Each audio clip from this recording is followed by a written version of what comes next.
شانو لفافہ کھولتی ہے۔ لفافہ کھولتے ہی سستے قسم کے پرفیوم کی خوشبو سے مزین 4-5 رنگ برنگی تصویروں اور ایک عادت لیٹر برآمد ہوا، جسے دیکھ کر دونوں ہنسنے لگی۔ شانو خط پڑھنا شروع کرتی ہے، مگر آدھے مضمون تک پہنچ کر اس کے لیے باقی خط پڑھنا مشکل ہو گیا اور وہ ہنس ہنس کر بے حال ہوگی، کیونکہ خط کا مضمون ہی کچھ اس طرح کا عجیب تھا اور غریب مزاح سے بھرپور تھا۔ وہ خط کسی والدہ ماجدہ نے لکھا تھا، جنہیں اپنے پڑھے لکھے میٹرک پاس لائق فائق بیٹے کے لیے رشتہ درکار تھا۔ بقول ان کا بیٹا فرماندار، اپنے والدہ سے بہت زیادہ محبت کرنے والا، جنہوں نے اس کی والدہ کے ساتھ شادی کی تھی کے وقت جو ہاں کہی تھی، تو اس کے بعد شادی کو 40 سال ہو گئے تھے اور وہ ایک لفظ بھی نہیں بولے۔ انہوں نے مزید لکھا تھا کہ میرا بیٹا آپ کی خدمت گزار تابعدار ہوگا۔ اس کے آگے کا مضمون اس نے ادھورا چھوڑ دیا تھا اور ہنسنے میں مصروف ہو گئی تھی۔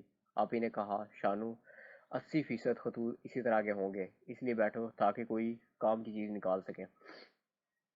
دونوں بہنوں نے بڑی محنت سے بمشکل کچھ خطوط ایسے نکالے جن کے لیے وہ کچھ سوچ سکتے تھے۔ ان خطوط میں نوشاد کا خط شانو کو بے حد پسند آیا۔ نوشاد مکمل تفصیلات اپنے خط میں لکھتی تھی۔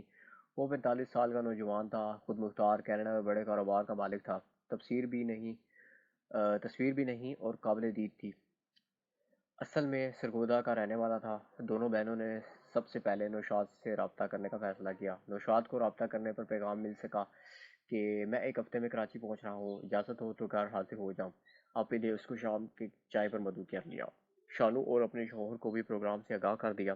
لنچ ٹائم پر وہ گھر پہنچ گئے تاکہ صلاح و مشورے سے بھی کام ہو سکے اور آنے والے مہمان کا استقبال بھی ہو سکے۔ بچوں نے بھی اسی شانو کو چلانا شروع کر دیا، مگر شانو شش و پنج میں مبتلا تھی کہ آنے والا کیسا ہوگا، آئندہ کے لیے اس کے رویے کو کیسے پرکھا جائے۔ کینیڈا میں کردار کی پاکیزگی کو برقرار رکھتے ہوئے کنوارا رہنے والا بھلا کیسا ممکن ہو سکتا ہے، اس طرح کے خیالات اس کو بار بار پریشان کر رہے تھے۔